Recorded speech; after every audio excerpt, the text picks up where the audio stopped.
Hi guys! Welcome back sa ating YouTube channel. Ngayon naman sa video natin ay i-share ko naman sa inyo yung ginagawa ko dun sa kulungan ng ating mga alagang RTL. At meron din tayong good news guys sa ating mga alaga. So mamaya ay pakita ko sa inyo yung good news. So tara guys, samahan nyo ako dun sa ating mga alagang ready to lay chicken. So tara guys, let's go. Ito yung mga alaga natin guys. So meron kasi akong ginawa ngayon. Naglagay ako ng guys ng harang sa may ilalim ng kanilang pakainan. Dahil dyan yung iba kasi lumulusot.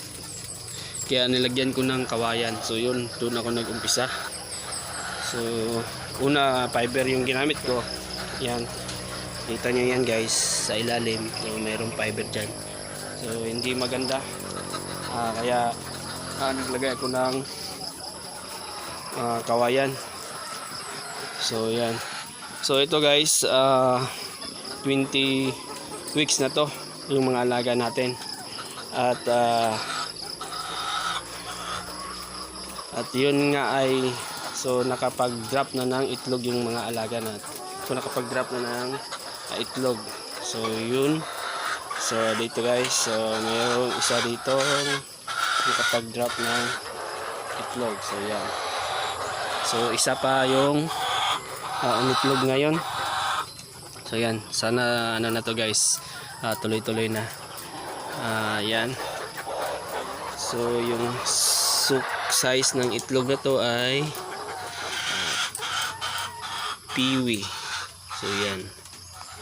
So yan guys. So yun.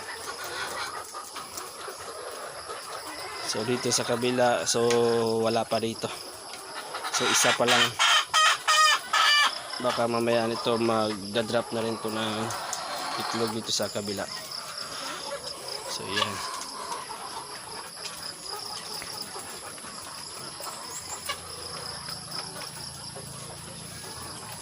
So yan yung good news natin guys. So sa wakas nakapag itlog na rin. Yun yung inaantay natin. So yan. So kung kasi to guys, yung ginawa ko kasi dito ay pre-lay ako. So yung pinaghalo ko yung Growex tsaka Liex para hindi naman hindi naman napakaagang mag-produce ng itlog yung mga alaga natin. So itong 20 weeks nila guys ay nag 100% na ako ng bigay ng patoka na Lear Mas or yung ating Liex, kasi Filmi ko yung brand natin na ginagamit. So yan. So Liex, so 100% na to guys binibigay natin. Hindi tayo nagbigay ng Liex ng maaga guys para maiwasan natin yung prolapse. So yan. So yan guys, hanggang dito lang muna at maraming salamat po.